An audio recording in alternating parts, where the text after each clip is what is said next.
Hi! Magandang araw mga kababayan. Kasama niyo po ngayon si Ka Eric sa isa na namang episode ng ating video analysis at video talakayan. Sa puntong ito, magbibigay po tayo ng mga pagpapaliwanag at paglalahad ng ating pananaw sa mga maiinit na balita na sumambulat mula po sa ilanang araw na nakaraan na nakakapekto po sa ating lipunan at sa ating mga mamamayan. Bago po tayo magbigay ng pagsisimula sa ating analysis at mga pagtatalakay sa mga maiinit na isyong ito, pag-usapan po natin itong mga nagre-request kung bakit daw bihira ang live stream o mga live video discussion ni Ka Eric, no, kagaya na nakasanayan natin noong tuwing gabi 9:30 in the evening Philippine Standard Time, kahit nung ako po ay nasa abroad. Ang dahilan po dahil nitong December, no, lalo na sa kalagitnaan ng buwan ng Disyembre, nagtuloy-tuloy po ang ating mga schedules. At karamihan po nito ay mga outside sa ating staff house at pati na rin po doon sa aking tahanan doon sa Iloilo.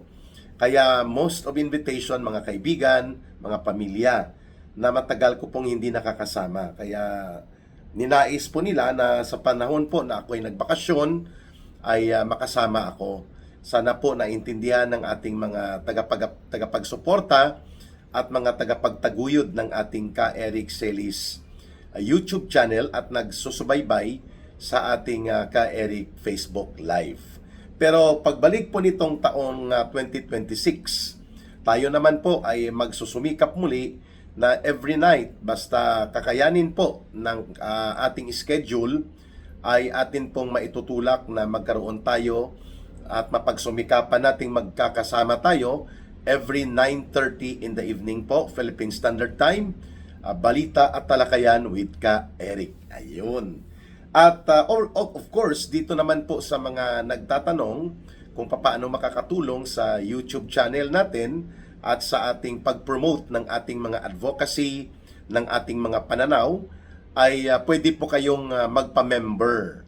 Mayroon pa akong nakita dyan na mga parang items or mga portions sa YouTube channel ni Ka Eric.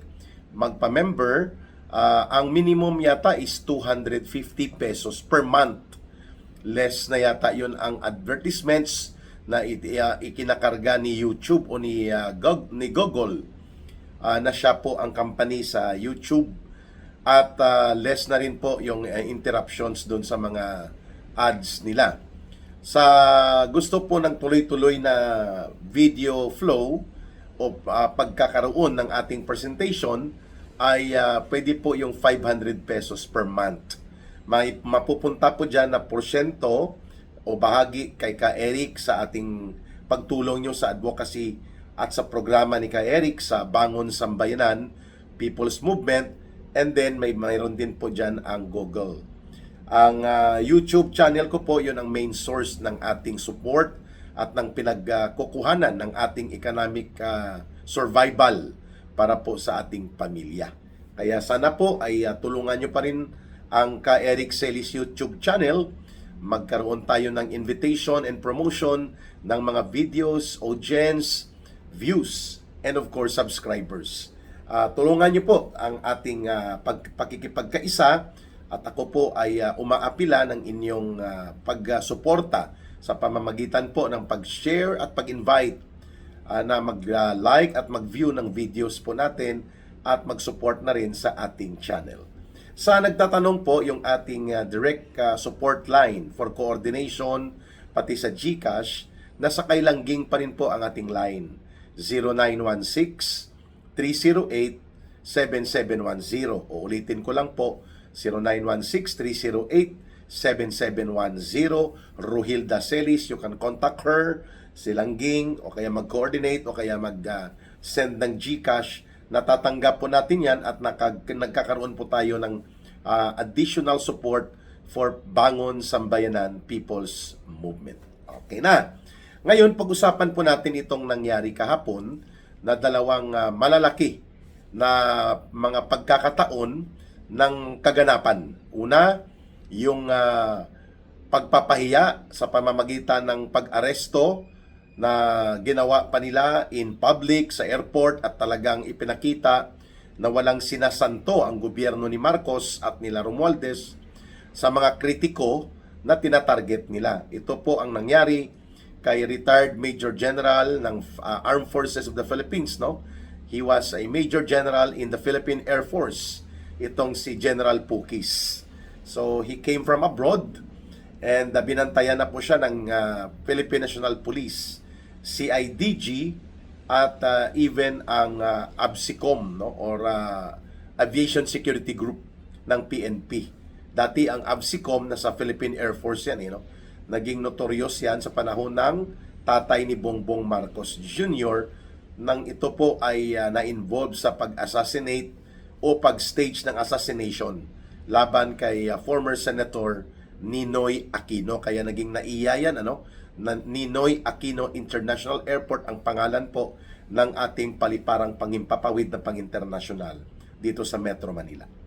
Ngayon, ang mensahe po na gustong ipaabot nila Marcos at Romualdez ay kaya nilang gamitin ang poder at kapangyarihan upang i-weaponize ang batas at magkunwaring sila ay nagpapatupad lamang ng batas.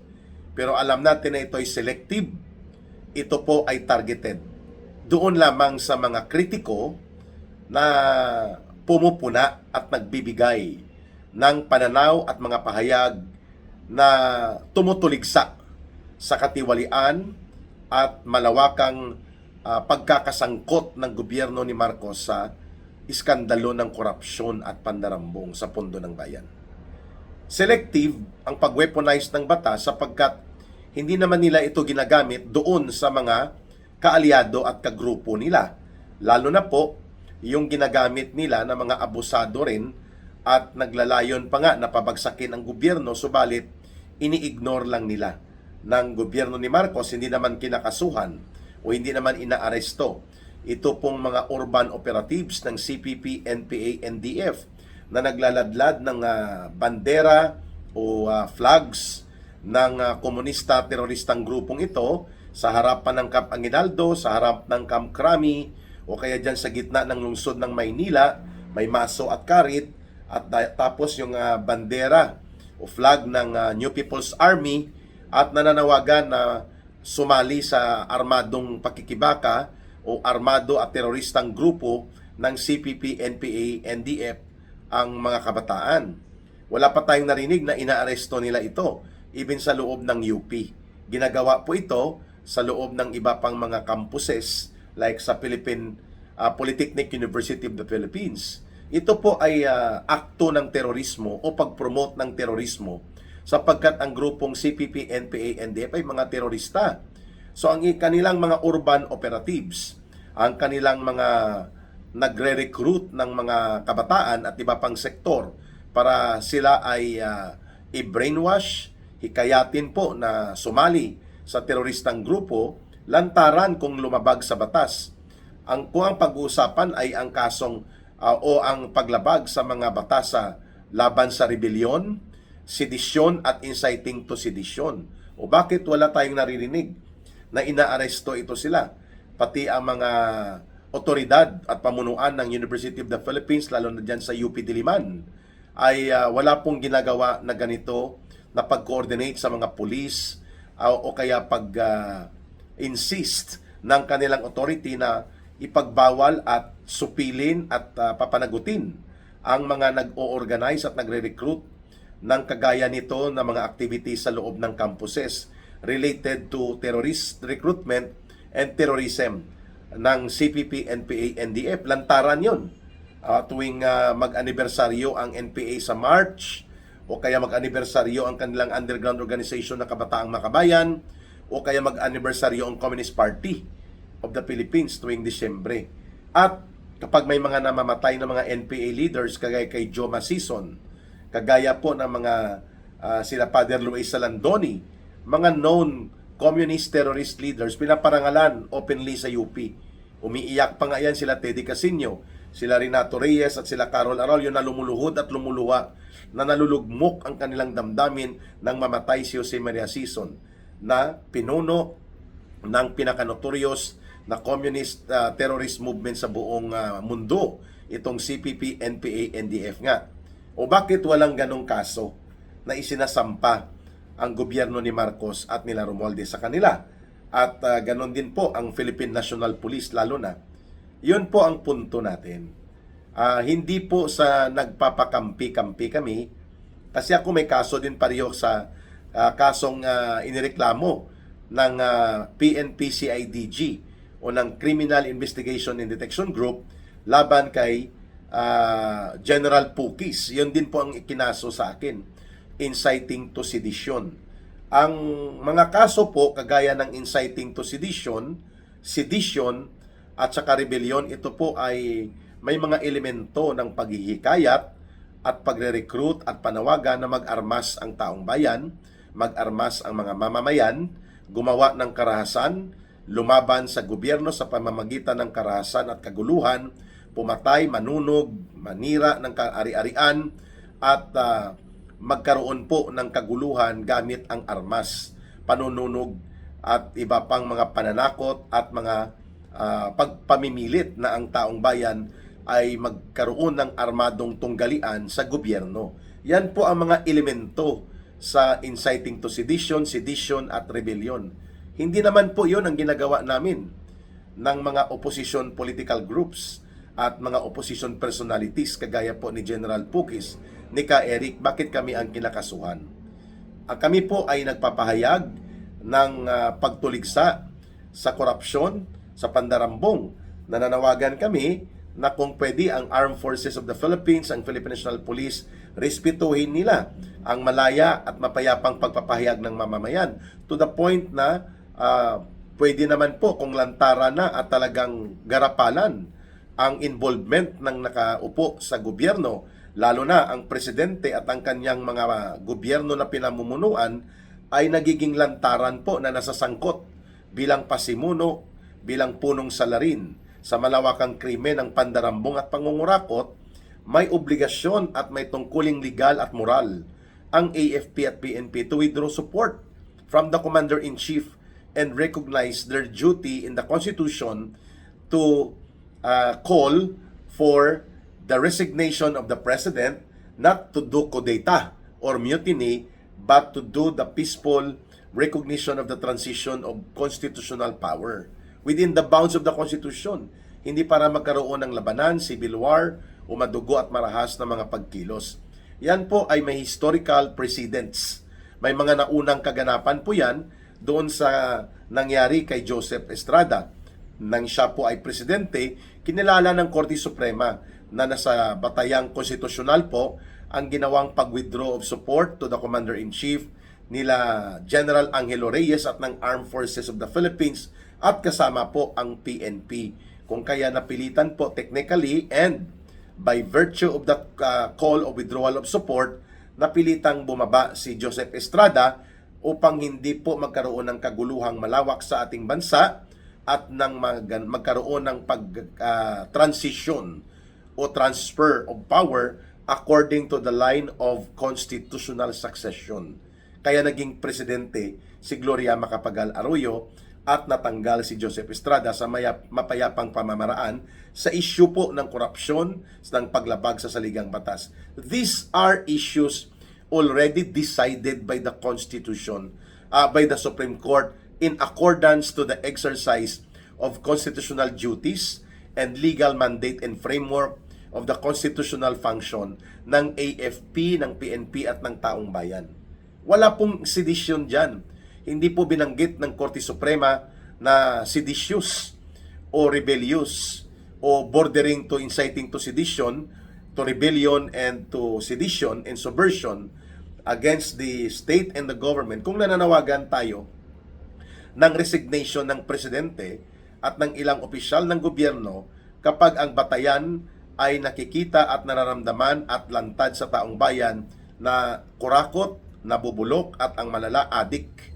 No, ito po ay nangyayari ngayon sa atin sa harap ni Marcos Jr., sa kanyang gobyerno at nila Romualdez na itinuturo ng lahat ng mga testimonya, ebidensya na hindi lamang sila sangkot, kundi sila mismo ang pasimuno nito ng malawakang pandarambong na ginamit po ang pandaraya at pagsindikato sa budget ng 2023, 2024, and 2025 na sa aspeto lamang po ng flood control projects na ginawa nilang pinagkakitaan umabot ng 1.4 trillion pesos. Ang nadambong at nadurubo nila Marcos at Romualdez at ng mga alipore sa tauhan nila. So, wala tayong karapatan na magpahayag ng kanilang pagbibitiw sa kapangyarihan, ang pagpapalit sa liderato, sa mapayapang pamamaraan na nakabatay sa saligang batas. Kakasuhan ka pala ng gawa-gawang kaso nila sa inciting to sedition at rebellion na hindi naman nila ginagawa sa totoong mga kalaban ng gobyerno at estado na mga bahagi ng urban operations at ng organisasyon ng CPP, NPA, NDF. Bakit kami na mga mamamayan, mga ordinaryong taong bayan na nagsasalita at nagpapahayag ng ganitong saloobin, bakit kami ang tinatarget? Yan ang punto ng pagreklamo ni General Pukis. Pangalawa, ipinakita talagang mensahe ng tinatawag na high-handed, no? Na ipinapakita niya ang kamay na bakal niya ni Marcos at nila Romualdez na pwede naman po yung pag-aresto na yon, bagamat ang kaso ay very whimsical, very flimsy. Pag sinabing whimsical, flimsy, napakahina at panggigipit na uri ng walang batayang tama at moral, dahil panggigipit at panunupi lang itong mga kaso at mga reklamong ito laban po kay General Pukis at sa amin na mga kinikilala nilang political opposition figures. Subalit, hindi lamang po nila ginamit ang piskalya at korte upang gamitin ang batas na supilin ang karapatan at ang kalayaan sa pagpapahayag at pagsasagawa ng paninindigan sa mapayapang pamamaraan at pagtuligsa at pagtutol sa katiwalian at kabulukan sa gobyerno. Hindi lamang po yun ang nilabag nila na mga karapatan nila General Pukis at ng mga nasa political opposition groups. At ipinakita din po ni Marcos na kaya niyang gamitin ang batas, ikutan ang batas, at gamitin yung tinatawag na high-handed tactics na ipakita na pinusasa ng isang retired general with more than 33 years of military service, graduate ng Philippine Military Academy with sterling record, naging bahagi po ito ng 10 outstanding soldiers of the Philippines, no? Itong si General Pukis during his active service in the Armed Forces of the Philippines sa branch of service niya na Philippine Air Force. Ipinakita na kaya ka naming aristuhin, pusasan, at ipahiya sa publiko. That was a message so tyrannical and diabolical. Masama at mayroon pong intensyon ng pananakot hindi lamang direkta kay General Pukis at sa kanyang mga kasamahan sa grupo nila sa United People's Initiative o UPI, kundi pati na rin po doon sa nagsusumikap din po na sumama sa People's Advocacy Against Corruption and Plunder and dito sa kilusan ng pagprotesta at pagrereklamo at paninindigan na ginagawa ng iba't ibang mga grupo at iba't ibang sektor. That was the message. We can utilize the law and we can use the law to hammer you down. No, pupukpukin ka namin ng batas at kaso upang ikaw ay lumambot at umalis na at huwag nang maging bahagi pa ng political opposition movement. Yan ay tyrannical, yan ay diabolical, masama, no? Ang katarantaduhan at kalokohan po ang uri ng ganyang actions at mga maniobra na ginawa ng gobyernong ito ni Marcos at Romualdez. Pangatlo, sa punto po natin kung bakit ito ay nakakabahala, sapagkat hindi lamang na-weaponize ang batas. Institutions of government that should be professional, like the Armed Forces of the Philippines, the Philippine National Police, they are also being corrupted na maging instrumento for political persecution. Ginagamit po sa panggigipit at panunupil instead na maging patas, balanse, matino at hindi po beholden sa politiko at politikang marumi, ang Philippine National Police at ang AFP, nagagamit po sila to suppress the so-called perceived enemies ni Marcos at nila Romualdez sa politika. At yan ay nakakabahala. Because the moment that the PNP, as an organization supposedly of the principal and professional law enforcement agency ng ating bansa, ay nagagamit para mangharas, mag-file ng mga gawa-gawang kaso doon sa mga political opposition. Samantalang tahimik at tamimik naman sa totoong kalaban ng Estado at gobyerno sa grupo lalo na ng CPP, NPA, NDF, nakakabahala po yan sapagkat nagiging korap po ang organisasyon dahil alam natin na pinupunduhan po nila Marcos at Romualdez ang mga ganitong uri ng style na gamitin ng AFP at PNP as if ito ay pribadong army, pribadong pulis ni Marcos at nila Romualdez. At isan pa nga po ang ating sinasabi, lahat na lang halos ng sangay ng ahensya ng gobyerno, kinurap na ni Marcos. Ginawa na po niya lahat, pinayagan niya na manumbalik ang malawakang korupsyon at pandarambong. Kaya ako, personally, most likely po maghahanap din ako ng mahihiraman ng pera, around 48,000 daw to 52,000 pesos ang range. Yan, dyan po patak, no? Itong ating hahanapin na pangpiyansa sakali pong iakyat din sa korte ang inciting to sedition kung reklamo na isinampa ng PNP-CIDG sa Quezon City Prosecutor's Office. And tulungan niyo po si Ka Eric na makahanap tayo ng kaibigan o mga kakilala na pwede pong mag-volunteer na magpahiram kay Ka Eric, mga kababayan. Kasi malamang ganun din po ang gagawin sa akin upang tumahimik at umalis na lamang. And ang panghuli po, pag-usapan din natin itong expose ng ginawa ni Governor Chavit Singson sa Club Filipino. Kahapon din, at ipinakita niya ang involvement ni Marcos Jr. at ng anak nito na si Sandro Marcos. Doon sa mga, at pati si Martin Romualdez, kung paano nila ginamit ang pork barrel na tinatawag na allocables upang pagkakitaan at durubuhin ang pera ng bayan. Sa Ilocos Norte alone, ang bilyon-bilyon na mga proyekto nila Sandro Marcos, siyempre pag Sandro Marcos, Bongbong Marcos din yan, ay halos ghost projects ang karamihan at mga substandard. Wala pong tumagal ng 6 na buwan upang maging matibay na tulong sana sa mga umaapaw na mga ilog sa Ilocos Norte na nagbubunga ng mga pagbabaha sa paligid ng distrito ng mga bayan at barangay sa area ni Sandro Marcos. Puro pinagkakitaan po.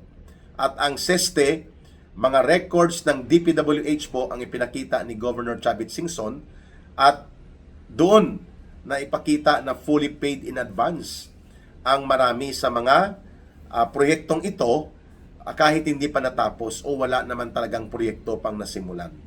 Halos lahat, no? From 2023, 2024, 2025. Kaya nga tumutugma ito sa sinasabi ni Saldico na hindi bababa sa 50 billion pesos ang allocables or pork barrel na napunta kay Sandro Marcos.